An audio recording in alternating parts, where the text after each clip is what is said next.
Hello hello hello मत बोला। तोहरा कुछ बुझाला कि ना बुझाला? अरे हमार जान काहे बीपी हाई करे लगलू बतावा। गेहूं कटला बिना झोरता। अच्छा। तू परदेश में मजा लेत हुआ। सुना पाक गोइल सबका घरे थ्रेसर चलता। पाक गोइल गेहूं सरसों तीसी हो हर तीसी हो सैया बोला ना के मीसी।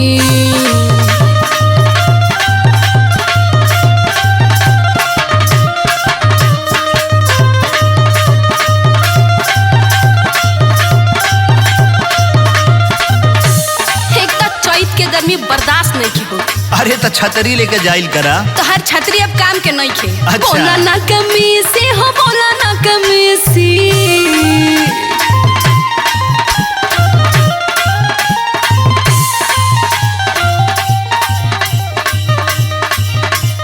बोला ना कमी से हो बोला ना कमी से। बाहर भीतर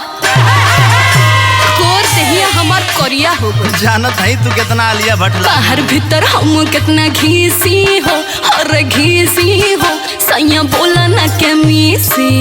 अरे हम मिसा और के मिसी बोला।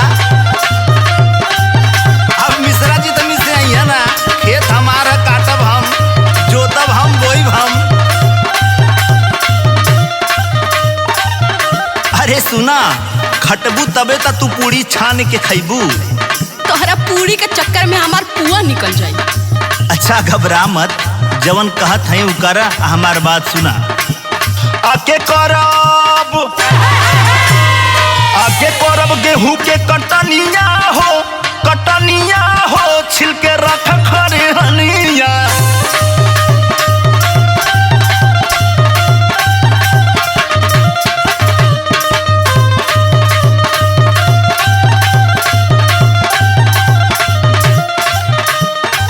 टेंशन मत ला हम आवत है ना।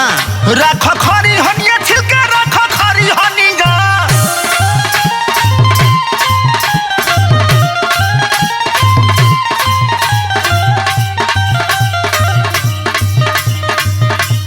रख खरी हनिया छिलके रख खरी हनिया।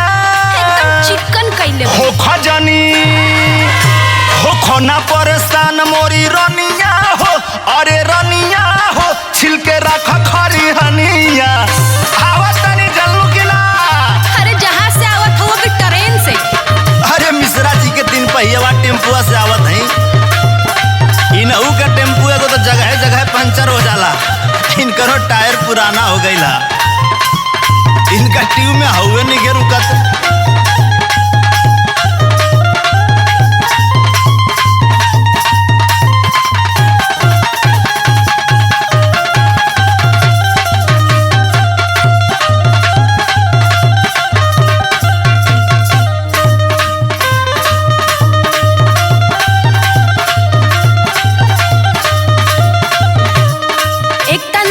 बोईबा ना टाइम से कटबा।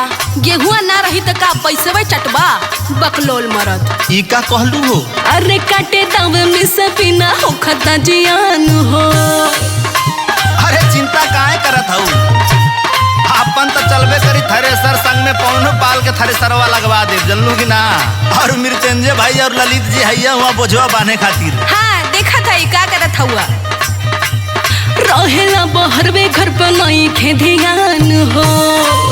अरे कमाई ना तो तू नया नया सड़िया झमकैबू कैसे। घर गृहस्थी के काम कैल करा। तू ना करबू तो करी के। एक तो हम नैहर के सुकुआर हई करब नहीं। काहे हो? ससुरा में खटनी करावत हो।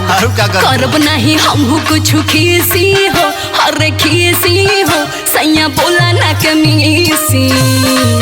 अरे खटनी ना करबू तो का करबू। अंडा देबू का। 4 गो बोझा काट देत हो तो लागत हो वहीं से। बतावा के करी। खेत बाड़ी धन दौलत सब तोहरे नामे न बा।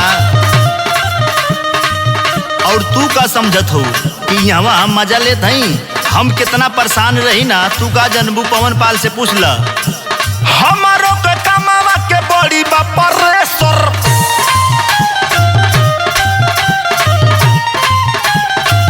इतना मेहनत करत हई कि कपार पका पसीना एड़ी तक जाता। आवतानी घरे खूब चलाई रोज थ्रेसर। तोहरा थ्रेसर में अब परेशान नहीं खे। इतना खेत हम दा दियनी आ तू कहत हऊ कि तारा थ्रेसर में परेसर नहीं खे। हम वो सब जान गई हई। इंदल के पूजा का हो? इंदल के पूजा मानी ला बचनिया हो, बचनिया हो, छिलके रखा खरी हनिया। एकदम छील देले हई, एको घास नहीं खे। अरे तब भूसवो धरे खातिर जगहिया बनवले रहिया आ डेहरियो साफ कर लिया बुझलू।